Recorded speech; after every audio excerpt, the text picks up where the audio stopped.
Hare Krishna. Welcome to the Westfall Namahata. Thank you for spending your time with us this evening. My name is Mukunda Datta Das, and I'm a disciple of His Holiness Partha Surati Das Goswami. We'll begin by singing Jai Radha Madhava, and we will continue with the topic, the power of association. Thank you. Jai Radha Madhava, Jaya Kunda Bihari,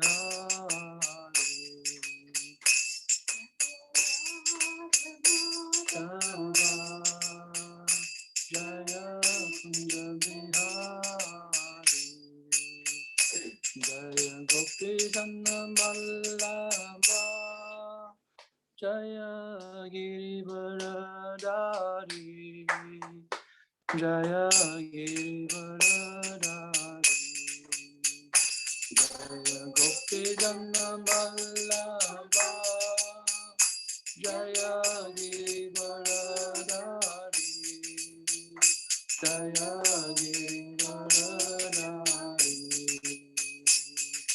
Yasodhanandana, Jaya Vijnanandana, Jaya Yasodhanandana, Jaya Vijnanandana, Yamuna Tira Manachari,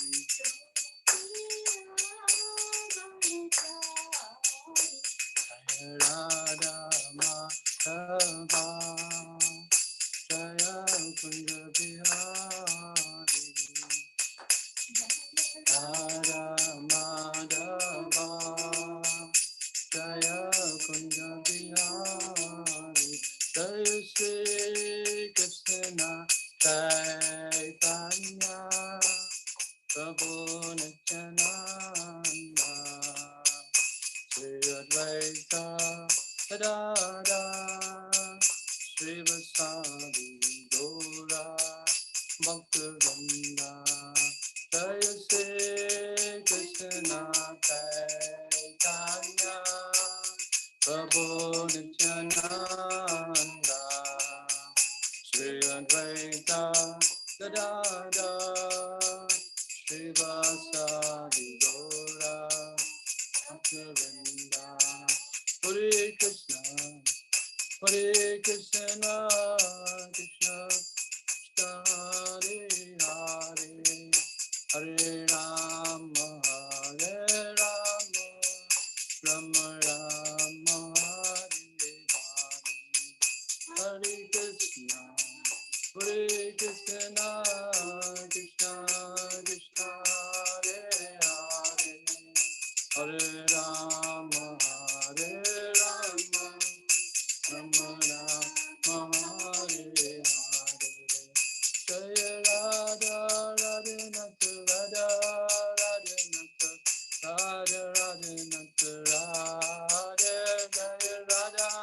Jaya Radha Radhinata Radha Radhinata Radha Radhinata Radha, Jaya Gauranitai, Gauranitai, Gauranitai, Jaya Gauranitai, Nitai, Jaya Gauranitai, Gauranitai, Jaya Gauranitai, Jaya Prabhupada, Prabhupada, Prabhupada, Jaya Prabhupada,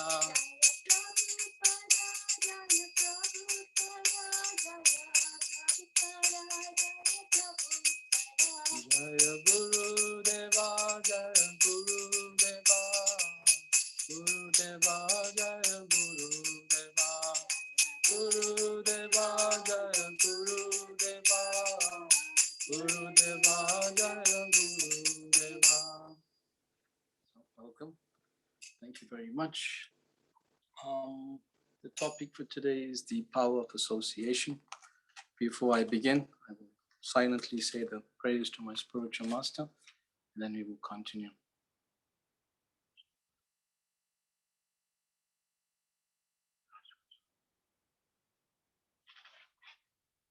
Namo Vishnu Padaya Krishna Prasthaya Bhutale Srimate Bhaktivedanta Swamine Tinamine. Namaste Saraswati Deva. Gaurvani Pracharine Nirvise Shunyavadi Paschatati Satadinem. Om Agyan Timirandasya Gyananjana Shalakayam. Chakshurum Nitamina Tasme Shri Gurve Namaham. Panchakalpa Trubhyas Chakripa Sindhu Bevacha Patitanam Pavani Beva Vaishnavibhyo Namo Namah. Shri Krishna Chaitanya Prabhu Nityananda Shri Advaita Gadadhar Shri Vasari Gaur Bhaktivinoda. Hare Krishna, Krishna Krishna, Hare Hare. Hare Rama, Rama Rama, Hare Hare. So we will begin with the words of His Holiness Radhanath Swami. He says, the greatest power of those who are learned and realized is the power of love and the power to forgive. Now, generally, when someone hurts us, causes us harm, we want to retaliate. We want to take revenge. But a sadhu tolerates and he forgives. So someone may think, someone who causes some atrocious harm to us, causes some real problem to us, how is it that we can forgive? How is it we can excuse such a person? And the idea is this, is that as we continue to practice bhakti, we continue to practice devotional service to the Supreme Lord, we develop humility, we develop tolerance, we develop all those good qualities. Srila Prabhupada once had given a lecture, and the title of the lecture was, Who's Crazy? And Srila Prabhupada was asking his disciples, he said that the materialists, they call the devotees crazy. And the devotees, they say that the materialists are crazy. So who is correct? You tell. And all the devotees were silent and nobody was giving any answer. And Srila Prabhupada said, if we go into the street and we ask any person, my dear sir, who are you? He will say, I am Mr. Such and Such. I am a South African. I am living in this country. The bodily concept of life.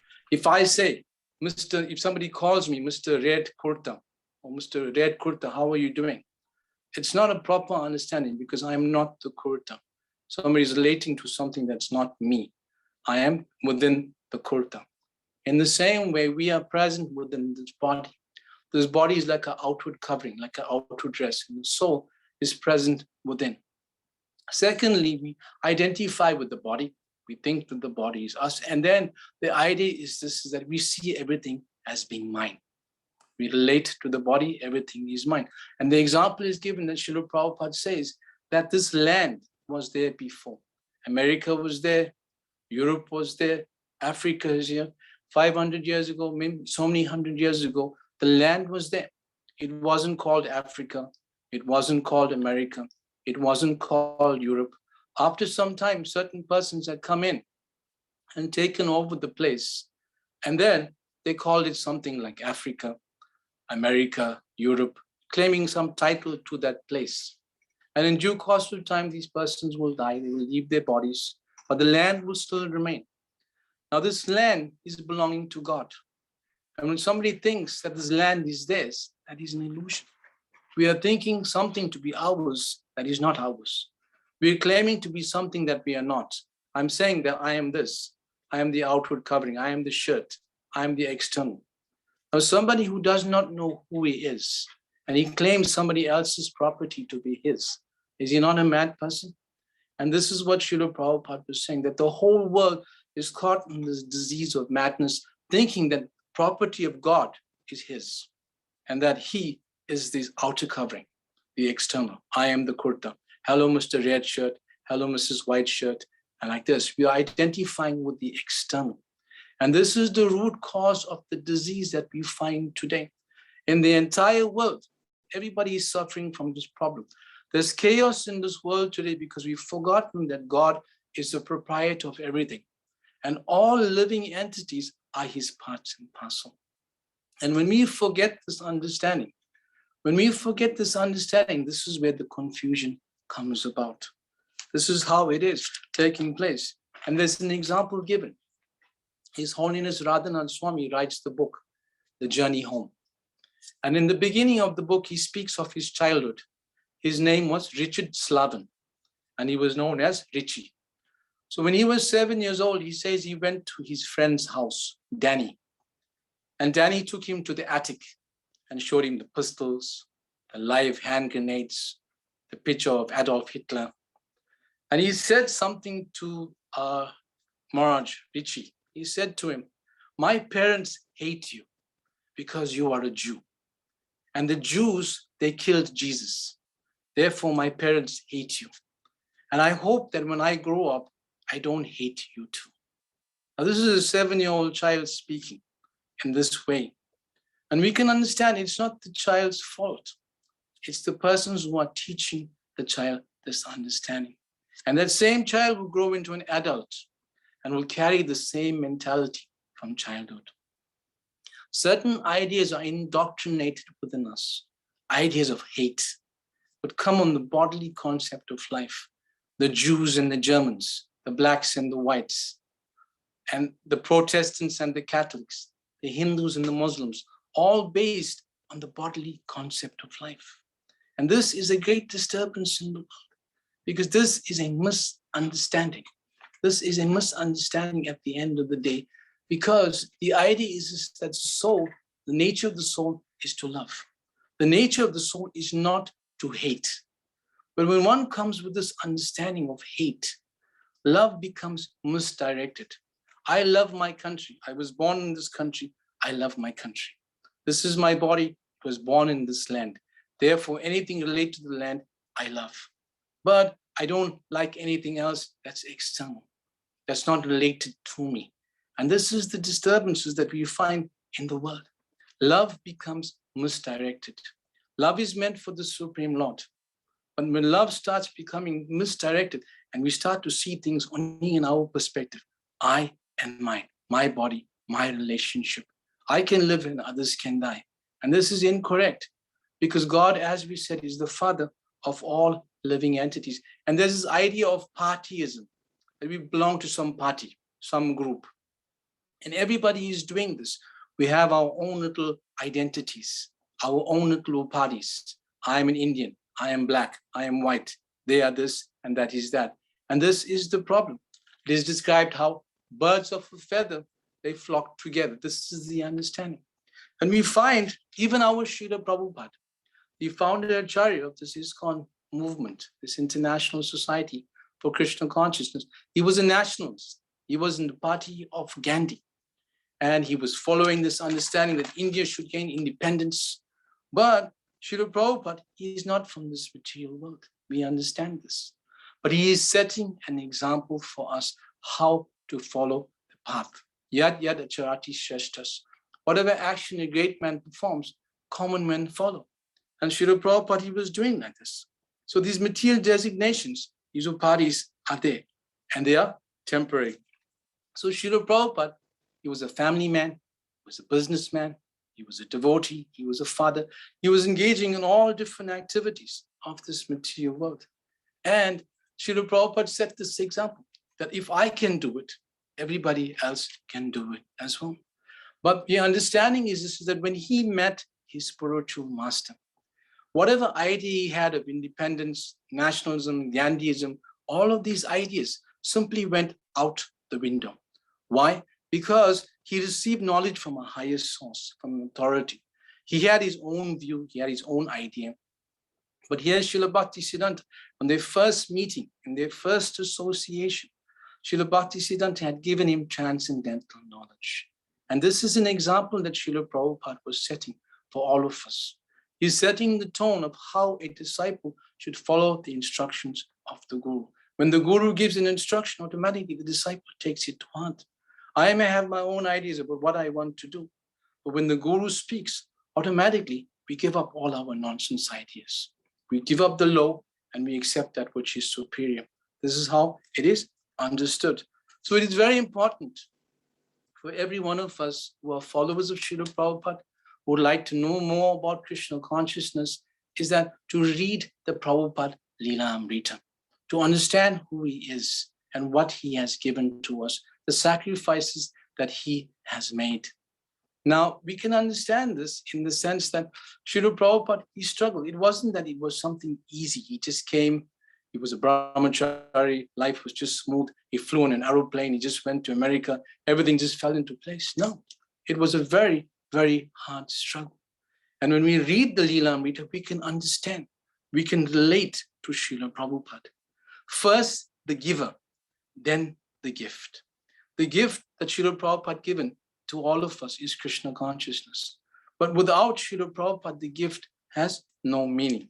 So I will explain something. I will read something from the Srimad Bhagavatam, Canto 2, Chapter 7, text 46. In the purport, Srila Prabhupada writes, in other words, the loving representative of the Lord is more kind and more easy to approach. A sinful soul cannot approach the Lord directly, but such a sinful man can very easily approach a pure devotee of the Lord. And if he agrees to put himself under the guidance of such a devotee of the Lord, he can also understand the signs of God and also become like the transcendental pure devotee of the Lord, and thus get his liberation back to Godhead, back home for eternal happiness. So Krishna is far away from us. We cannot reach Krishna directly. And the idea is this, that yes, Krishna is in the holy name, Krishna is the super soul in the heart, but we cannot see Krishna face to face. And therefore we have this idea that if I give you a material example, if I want to see the president of this country, Cyril Ramaphosa, I don't even know where he lives, I can't just go up to his house and say, my dear president, I'd like to have a word with you, please. They're cutting my lights at home. He's not going to be interested. There's a certain protocol one has to follow. And one has to know somebody who knows him. And there's a whole list of people one has to go through before one can even reach the president himself. And this is a material example. If one wants to see somebody important in this material world, you can't just go to them directly. You have to go to the representative of the secretary of the secretary, of somebody who's related in that way, right down.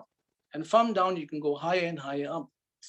And this idea is presented by the parampara. If anything that I'm speaking today, this is the most important point, that we need to accept knowledge that's coming through the parampara, that we cannot go directly to Krishna. We have to approach Guru, approach to Srila Prabhupada, and we follow in that system. There are 4 principles of spiritual life that are there. A, B, C, D. A is for association, B is for books, C is for chanting, and D is for devotee. D is also for the deity worship, and D is also for diet. So we can associate with the chanting of the holy name. We can associate with Srila Prabhupada through his books. We can associate with the devotees. We can associate with the deity of the Lord. And we can also take prasadam. Each individual has a different purpose in life. Now, the goal or idea of a materialistic person is what? I want to be rich. I want to have a good family. I want to have a big house. I want to have a wonderful home, a wonderful life, carefree, to do whatever I like. Now, these are all material aspirations. They are temporary. But what is the spiritual goal, the spiritual purpose? They understand the purpose of human life, to become self-realized, to become God-conscious, to attain love of God, to return to the spiritual world. And all of this can be achieved by one process. And the beginning of it is called the association of devotees, the Vaishnavas. Now in the Bhagavad Gita, chapter 10, text 9, there's a very nice verse. Machita matkata pranam bodhayanta parasparam katayantas chamam nityam tusyanti cha ramanti cha. The thoughts of my pure devotees dwell in me. Their lives are fully dedicated to me, to my service, and they derive great satisfaction and bliss from always enlightening one another and chanting about me and conversing about me. Now, this is the essence of devotee association, always conscious of Krishna. Now, there's 2 points, Tusyanti and Ramanti. Tusyanti means pleasure, and Ramanti means satisfaction. Now, everyone in the world is searching for these 2 things, Tusyanti and Ramanti. And what is that? Pleasure and satisfaction. Now, if I say, or if I ask, is there any pleasure in this world? Is there any satisfaction? So we may say, oh, Prabhu, no. Somebody else may say, yes. And yes, there is. There is all kinds of pleasure. There is all kinds of satisfaction in this world. The only problem with it is that it is temporary. You can never be permanently satisfied. Pleasure comes, pleasure goes. And you'll be satisfied a moment, and the next moment you are disturbed. And the example is given of a bird within a cage. And if we are simply polishing the cage, shining the cage and looking after the cage very nicely, but we forget the bird in the cage, we ignore the bird, and the bird is starving in the cage, that's not a very good thing to do. It's not a very intelligent thing to do. This physical body is a cage, and within the cage is the soul. The cage, the material body, is an external understanding, and we, the soul, are within the body. And this is the essence of the understanding. This is where spiritual life begins, that we are not this material body. Now, no matter how much we try to satisfy ourselves materially, we will be disturbed. And there was an example of one man. I won't give the entire history of the situation, but there was a man who was very wealthy, very old person, and he was trying to enjoy the wife of another employee, one of his workers. And when she refused, he asked the husband to divorce the wife. First, he asked the wife to divorce the husband. She refused. Then he said to the husband, you divorce your wife. He didn't want to do. And eventually this man, he was so cruel. He got people, gundas, to murder this man so that he could try to enjoy somebody else's wife. So wealthy, he's got business all over the world. And yet he's not satisfied with what he gets. He wants what he cannot get. And sometimes we can understand that money can't buy what we want. So we can try pouring petrol onto a fire and try to put it off. It will never go off. Material desires are like this. The more we try to put it off with petrol, pouring on it, the more it increases. And then there's the spiritual example. We have Rupa and Sanatana Goswami. At that time, they were ministers in the kingdom of the Nawab Hussain Shah. And they weren't dealing in paper currency. They were dealing in gold coins. And they had hordes of these coins. And they simply gave it up to do what? To live in the forest of Vrindavan. Spend the night under each tree. Hey Radhe Vrajadevi ke chalite. Searching for Krishna. Searching for Srimati Radharani. And living a life of complete happiness. Then there's also the example of Ambarish. Ambarish Maharaj, the great-grandson of Henry Ford, he is a devotee of Krishna. He's fully surrendered. He's a billionaire. And yet, he is fully satisfied in Krishna consciousness. What does it tell us? That no matter what material attributes he may have, it doesn't give him any pleasure. He finds some greater pleasure in serving Krishna. But this is the trap of the material world, that the more we try to enjoy, the more that we become disturbed. And the example is given of a carrot that's tied on a stick, that's held in front of the donkey, and he will go around the whole day trying to catch this carrot. Almost there, I'm almost there, but he will never reach it. And this is what Maya does to us in this material world. When one becomes fully satisfied in Krishna consciousness, in that practice, no material anything can disturb him, can attract him from his practice. Now, how does one attain this pleasure of spiritual enjoyment, spiritual happiness? It comes to the association of devotees. How? Sadhu Sangha, Sarva Shastra Kai. Lava Matra Sadhu Sangha, Sarva Siddhi Hai. A lava matra is 1/11 of a second. It is described in the Chaitanya Charitamrita. Even if one spends 1/11 of a second with the association of a pure devotee, it is enough to make a person a pure devotee himself. And the perfect example of this is Srila Prabhupada. He went to America and he was chanting amongst the hippies, and he turned them into happies. The hippies became happies. And this is the power of Srila Prabhupada. Through association with pure devotee, one becomes pure. Srila Prabhupada gives a story. He tells about how association is so powerful that one time these sadhus were going on a yatra. They were going on a pilgrimage. In those days, there were no buses and taxis and cars. They were all walking. They were carrying all their valuables in their bags on their shoulders and they're walking. And this thief, he saw these sadhus going by, and he thought, It wouldn't hurt me if I became a sadhu for one day. I'll act like I'm a sadhu and I'll join their group and I'll act like I'm one of them. And when they take rest, I'll rob them and I will disappear. So they gave him mala. He was putting his tilak and he was chanting and he was running, singing the glories and hearing the pastimes. And they were very happy with him and they all were going. But in his heart, he was thinking, just wait till it gets dark. Just wait till it gets later. And when you're all in for a surprise tonight, I'll show you what it is to be renounced. I will take away everything from you. So he was thinking like this. And the devotees were tired at the yatra. They were taking rest. And after they were taking rest, they were very, very tired. Even he was making noise, they weren't getting up. And as he was carrying all the bags away, he was hearing this voice, don't do this. Don't do it, it's wrong. Leave it back.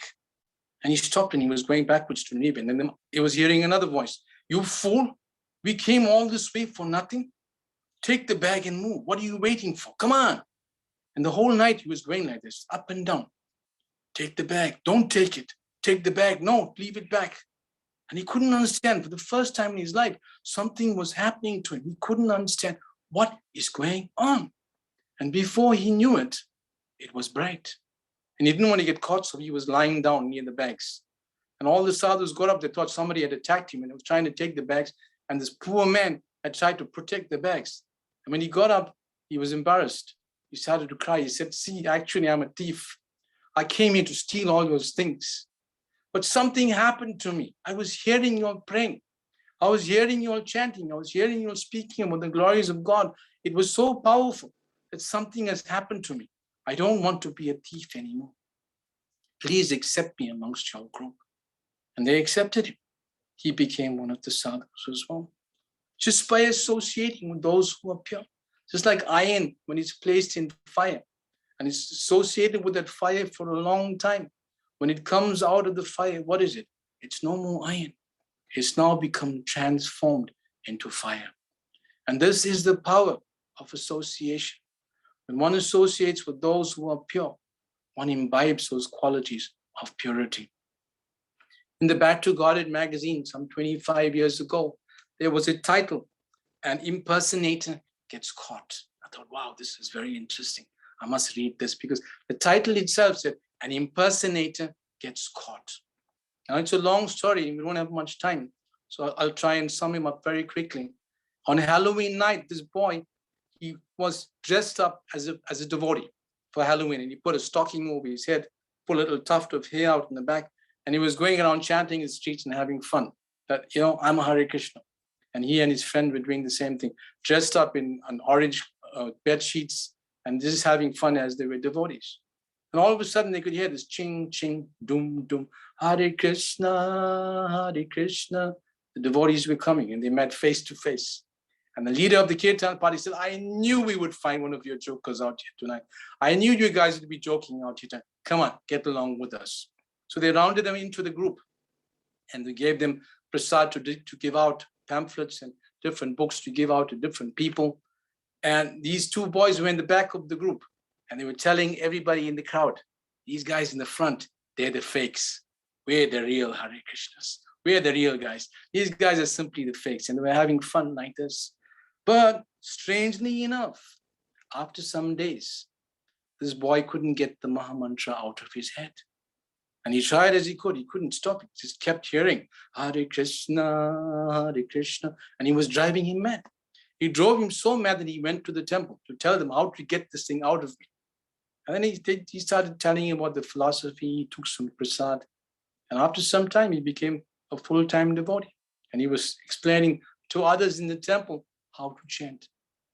But one has to be very, very careful when one is practicing spiritual life. The greatest enemy of a spiritual practitioner is pride, false ego. When one becomes affected by aham mameti, I and mine. I am this material body and everything related to this body is mine. An example I'll give. If I am born in a hospital, can I say that the hospital belongs to me because I was born there? In the same way, I'm born in this country. Can I say that this country belongs to me? It's a simple understanding. But somehow or the other, we become so patriotic. This is my country. This is my land. I will die for it.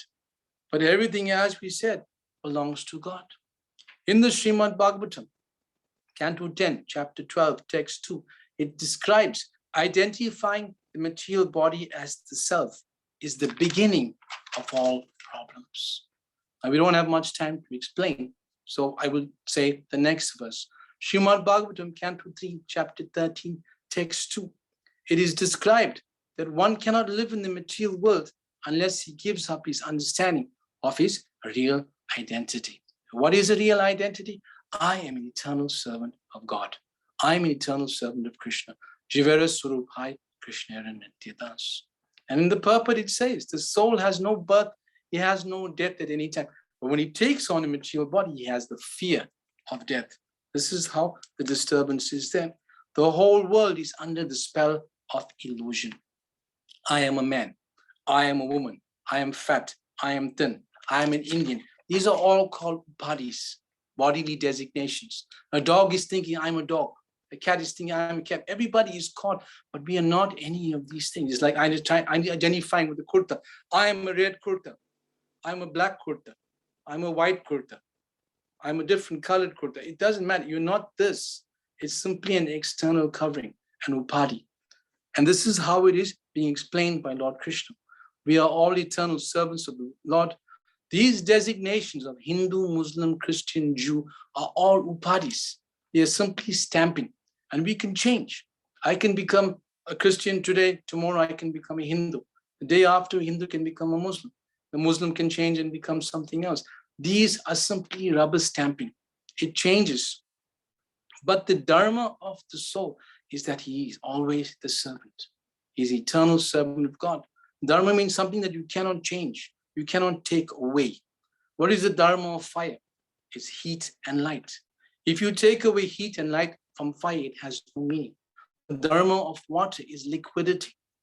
And the dharma of the soul is that he's an eternal servant of God, Krishna. This is called Sanatana Dharma. So this is basically the understanding. Likewise, the soul is the eternal servant of God. And it describes by the association of saintly persons, we learn to become God-centered instead of self-centered. We become God-centered instead of becoming self-centered. An example is given of a lake, which is crystal clear. And if you take a stone and you throw it into that lake, you will see from the center where the stone lands, there's very nice concentric ripples that go outwards towards the bank. They don't touch each other. They go out because there's only one center. But when we throw many stones into the water, what happens? These different ripples start to bang against each other. They create disturbances. So when Krishna or when God is in the center of our life, everything is peaceful. But if we remove the Supreme Lord out of that center and we create other centers, then everything starts to fall apart. So this is basically the understanding that there are so many disturbances. The Gita is explaining that there is a gross body, earth, water, fire, air, ether. Then there's a subtle body, mind, intelligence, and false ego. And this is how it is being described. Then it says the five senses are like the five horses. Okay, the reins that hold those horses are the mind. The driver is the intelligence, and the soul is the passenger. So the senses are right down. Higher than the senses is the mind. Higher than the mind is the intelligence, and superior to the intelligence is the soul. Now, when the intelligence is lost, the mind takes over and everything becomes chaotic. Now, when the mind is disturbed, there are hundreds and thousands of desires we have. The mind is acting in its own way. The senses are driving us to do different things. Take this, eat that, smell this, go here, do this, and then so many desires, and we're being bombarded from all sides. So how do we find the solution? It is described that Krishna is known as Hishikesha, the master of the senses. And when we engage the senses in the activities of the master of the senses, then automatically they become satisfied. We have 6 enemies: lust, anger, greed, illusion, madness, and envy. But when we associate with those devotees who are sincere, the good qualities become manifest in our hearts. But there is an example also given of a magnet. A magnet can draw iron, provided the iron is not covered by rust. Because when it is covered by rust, it's not able to be attracted so easily. That's why we have these different presentations. We have association with devotees and different persons. We have the satsang. We hear about Krishna. And the heart, which is covered by all different things, starts to become cleansed. And then when it's cleansed, we become attracted to what we hear. We become attracted to Krishna consciousness. Because when we condition, it's like that magnet that's trying to pull that metal that's covered with the rust. And when you're hearing, it's becoming cleansed. So this is the beauty of association with devotees. Once in South India, in Sri Rangam, there is a personality named Qureshi, who was a follower of Ramanuja Acharya. And one person came to him and asked him, what is a Vaishnava? How can one tell the symptoms of a sadhu? How can one know what a sadhu is? Who is a devotee? What are his qualities? Who is a Vaishnava? So Qureshi thought about it and he said, see, we are here in Tirupati. You go to Sri Rangam, 352 kilometers from here, you go. You have to go walking. Now, if you go today walking, it'll take you 72 hours. But back in those days, there were no roads. There were jungles, you have to go across the mountain. So it'll take you a long time. And Qureshi said to him, when you get there, just accept whatever he says and don't ask him anything else. So after a long journey, this young man went there. He approached this Ananta Acharya and asked him, I have a question. Ananta Acharya said, no, we can speak later. You take some prasad today. And the first day, they treated him very nicely. The second day, they told him, no, you don't sit here. His disciples, you don't sit here, you sit outside. You see where the dirt is kept, you sit over there. And the day went by, the next day, until they came to the 10th day. And he was excruciating because we were treating him very, very badly. 11th day came. Still, they're treating him even worse. The 12th day turned by. And Ananta Acharya said, you come. Let us discuss. Tell me, what is your question? And the person said, I would like to know, please tell me, who is a Vaishnava? What is a person who is engaged in service of Krishna? What are his activities? And then this person said, okay, I will explain to you. A Vaishnava is like this. He is like a crane. He is like a hen. He is like salt, and he is like yourself. He got up, Ananta Acharya got up, and he walked out.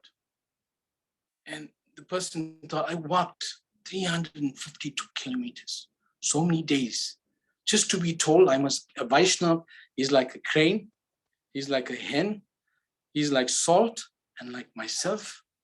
And he was completely bewildered. And as he walked back, he thought, I wasted my time.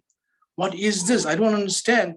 That how can it be that I've gone through such a process and I've come to this place and he's told me these things like this and I spent so much of time. So when he went back, he asked, Qureshi asked him, so did you get the info? He said, yes. He said, but why are you so disturbed? He said, no, I don't understand. He said, what did he say to you? He said, no, a Vaishnava is like a hen, he's like a crane, he's like salt, and he's like myself. And when Qureshi heard, he said, wow, what an answer. What an answer he has given. Absolutely powerful. And the person was shocked. Hey, what are you saying? You understand? He said, yes. Come to the bank of the Ganga. I'll explain to you. He said, see, the devotee is like a crane, the bird that stands in the water. He stands in the water and he waits. And the water is flowing. And the water is like the river of time, the passage of time. Passage of life, it's going. And as the bird is standing, the crane, he's watching. There's a small little fish going by. It's going by. And the crane just pays no attention. There's a little bigger fish. And the crane pays absolutely no attention. And an even bigger one. Think, okay, my interest is now there, awake. But then thinks, no, you go away. But then eventually the big fish comes, bang, he gets it. And this is how we practice devotional service. The small little problems will come to distract us, take us away from Krishna, take us away from our practice of devotional service. And we just think, it's a small thing, let it go. some other bigger thing comes, it's just more. But when some opportunity for serving Krishna comes, immediately he grabs it. That is the first lesson from the crane. The second lesson is that from the chicken, that even in a pile of dirt, that chicken can scratch all of the dirt through and find one grain of something to eat, even in a pile of such a big dirt like this. And he said that we should become like that. Somebody may have a whole mountain of bad qualities and just one little tiny fragment of something good, and we see that and we see that only and leave everything else. That is a Vaishnava. He doesn't see the fault of somebody else. He only picks out the good qualities. And then he said, you be like salt. Salt enters into an ingredient, into an offering or whatever you make. But the salt is never seen. The salt dissolves into the offering. Nobody goes to somebody and says, hey, the salt in your food was so good. I really enjoyed it. No, they'll praise everything else but the salt. So the devotee, the Vaishnava, he does everything for the pleasure of Krishna, but he does not want the recognition. He stays in the background, completely aloof from wanting pratishta, name and fame. And then he said, you become like yourself. A Vaishnava is like you. He said, oh, how? He said, first day you went, they treated you nicely. Second day, they treated you worse. And all the days after, they treated you so badly. If you weren't really interested, you would have got up and left the same time. So the determination had to be there. When you have your sight on the goal, no matter what obstacles are coming on your way, you will not see the obstacles because you only see the goal. This is what I want. I want Krishna Prem. I want to be a devotee of Krishna. No matter what comes my way, no matter what has to happen, nothing will disturb me. And this is called Nishta, when one is firmly fixed. And this is a path between Nishta and Anatta Nivriti. We can't speak about it now because there's no time. But one has to go from Anatta Nivriti to come to the level of Nishta. And the example is given of a sapling, a mango sapling. When it's small, even a child can pull it. That's when one's in the stage of this Anatta Nivriti. You still can, you've got some faith, it's growing, but it can be pulled out because there's still anattas and disturbance. We can become disturbed. When one becomes in the level of Nishta, you become like a mango tree with a strong, thick trunk. You can't push it, you can't pull it, you can't even uproot it. And then you go higher and higher and higher. So when we see only the obstacles and we don't see the goal, then everything becomes lost. Everything is a failure. So this is how we practice Krishna consciousness. So we can understand that Krishna consciousness is such an easy process. It's such a nice process. Anybody can practice it. And this is the easiest and most sublime method to attain love of God. Lord Chaitanya Mahaprabhu is giving this process. But somebody can say, oh, I think you're being biased. Because you are a devotee of Krishna, you are saying like this. But it's a matter of experience. When somebody experiences, yes, there are other gurus, there are other movements, there are other religions, there are other processes. But in this age of Kali Yuga, the chanting of Hare Krishna Mahamantra is the easiest and most sublime method to attain love of God. We're not saying there are no other methods. There are plenty of methods. There are other groups, there are other religions, there are other gurus. Fine, no problem. But our understanding, according to Acharya, according to Srila Prabhupada, according to Parampara, according to Shastra, according to Lord Chaitanya, that this method of chanting Krishna's name, Hare Krishna, Krishna Krishna, Hare Hare, Hare Rama, Rama Rama, Hare Hare, is the easiest and most sublime way to attain love of God in this age of Kali Yuga. Now, we're running out of time, but still, we can round it up, speak a little bit more. Nectar of Instruction speaks about 6 loving exchanges between devotees. And this is a scientific thing. Even in material spheres of life, these activities are there. You give some food and you receive. We give prasad, we take prasad. We inquire confidentially, we reveal our mind in confidence. We give gifts and we receive gifts. Even in business, you see persons doing this. They come together, they have an exchange, and they leave an impression on the heart of the other person. And this is the idea of associating with devotees. One devotee gives his impression to another devotee, and that devotee experiences that love. And he takes it and he gives it to another devotee. We are always sharing an exchange of love. This is how beautiful this practice of Krishna consciousness is. Now, we can say, who can't chant Hare Krishna? It's such a simple thing. Even a child can do it. And to associate with Srila Prabhupada is such a wonderful thing. Srila Prabhupada said, if anyone reads one of my books, even one book, their life will change. Then he said, no, these books are so nice. If one reads even one page, their life will change. Another time, Srila Prabhupada said, no, if one reads even one word from my books, their life will become transformed. And it's true. There was one man, he was looking for a process, for a path where he could see where all living beings are treated alike. And he read there, Krishna consciousness is meant for all living beings. All living beings are part and parcel of Krishna. Something to that effect.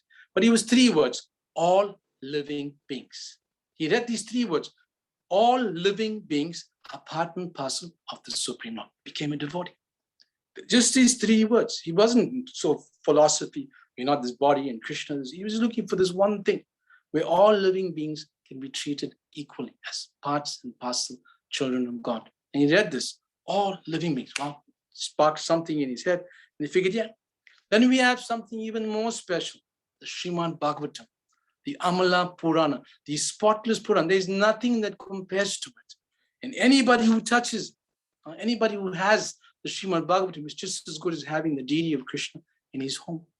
And in the Srimad Bhagavatam, many wonderful pastimes, many wonderful examples of devotees who give examples or experience to us how we can live in this world and how we should be careful. There's the example of Ajamila. Ajamila, in the beginning of his life, he was a devotee. After some time, he became attached to a prostitute. And after becoming attached to the prostitute, his whole life fell apart. But somehow or the other, at the time of death, he remembered the Supreme Lord. He remembered the name, Narayana, his name of his son.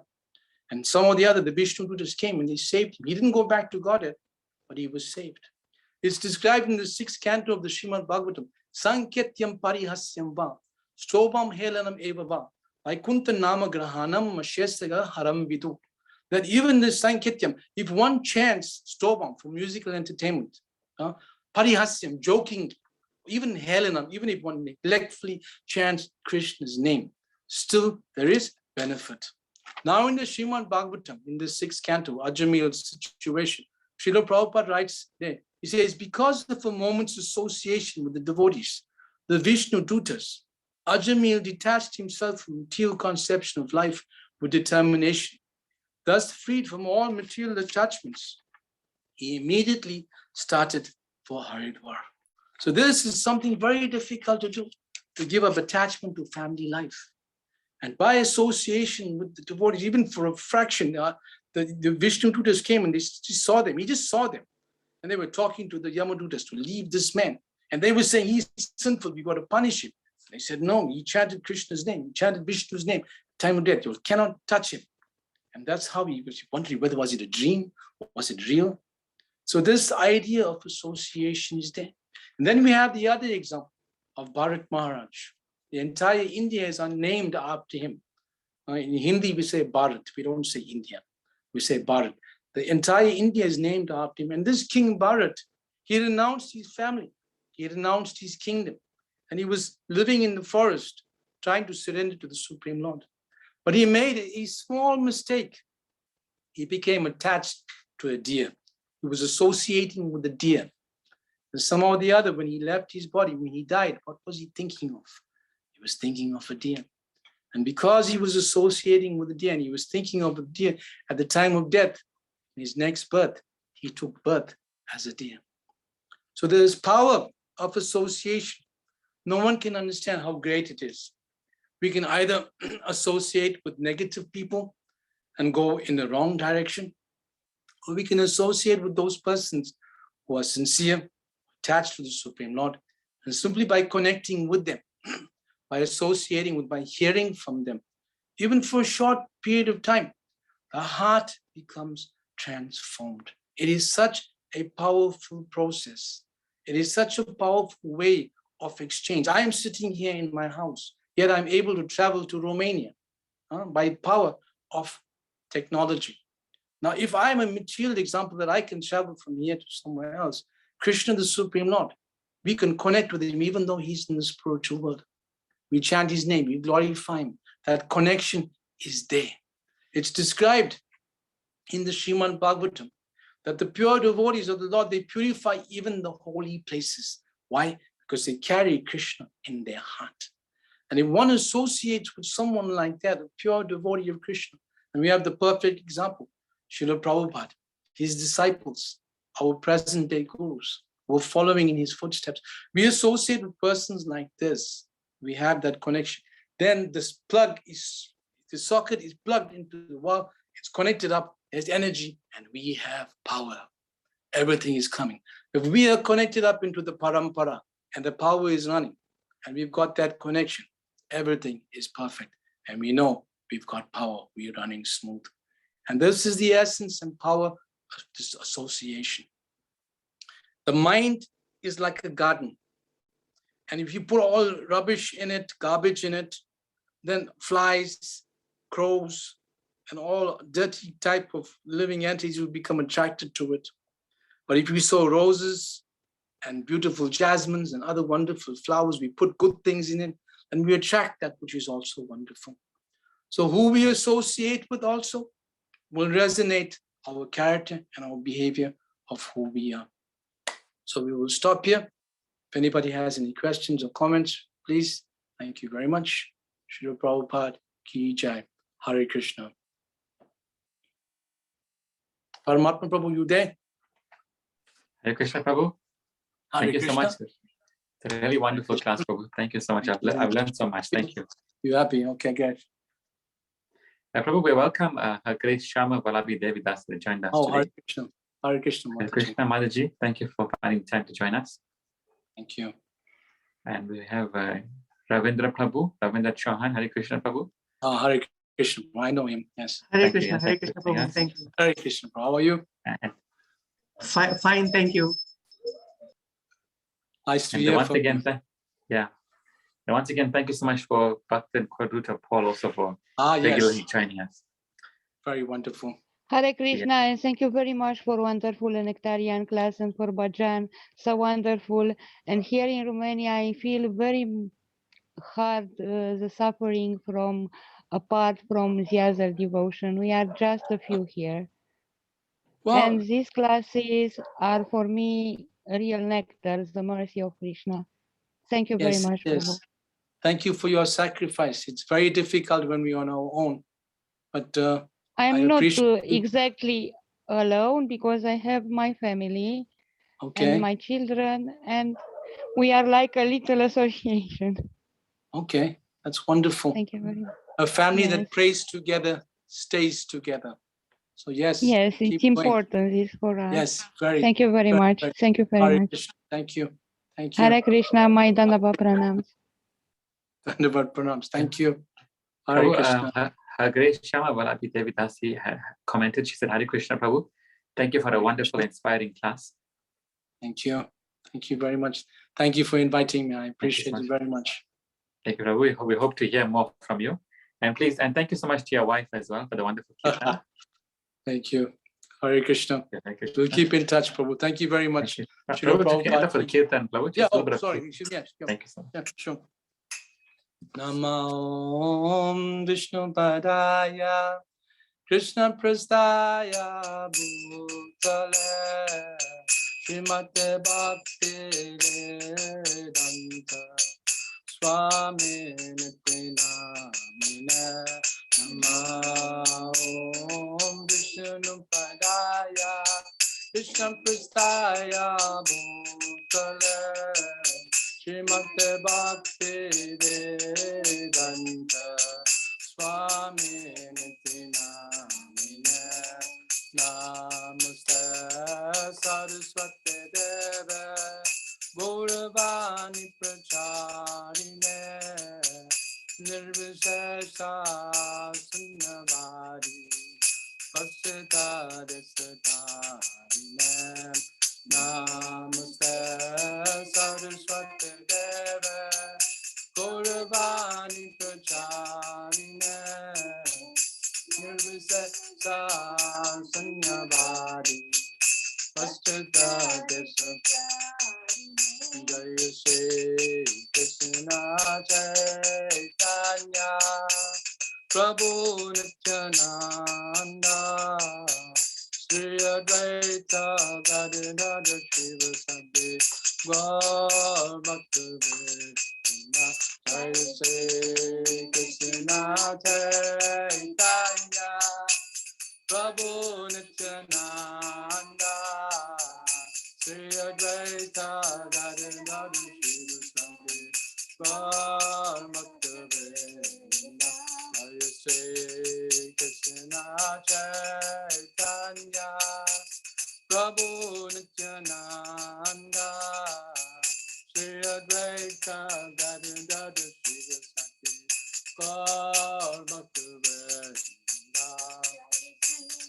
Krishna Chaitanya Prabhu Nityananda Shri Advaita Gadadhara Shiva Sabhi Gaur Bhakta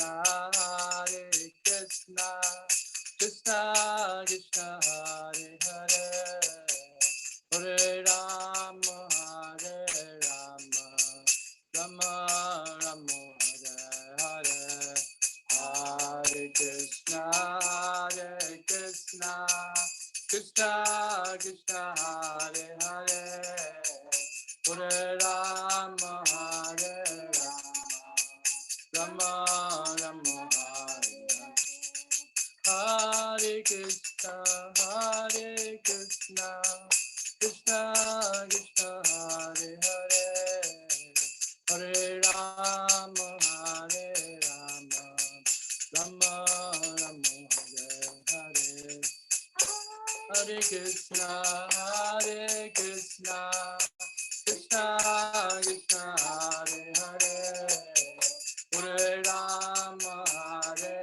Rama Rama Rama Hare Hare Jaya Raja Rajanatha Raja Rajanatha Raja Rajanatha Radhe Jaya Raja Rajanatha Raja Rajanatha Raja Rajanatha Radhe Jaya Gauranitai Gauranitai Gauranitai Jaya Gauranitai Jaya Gauranitai Gauranitai Gauranitai Jaya Gauranitai Jaya Prabhupada Prabhupada Prabhupada Srila Prabhupada Prabhupada Jaya Prabhupada Prabhupada Jaya Prabhupada Jaya Guru Deva Jaya Guru Deva Guru Deva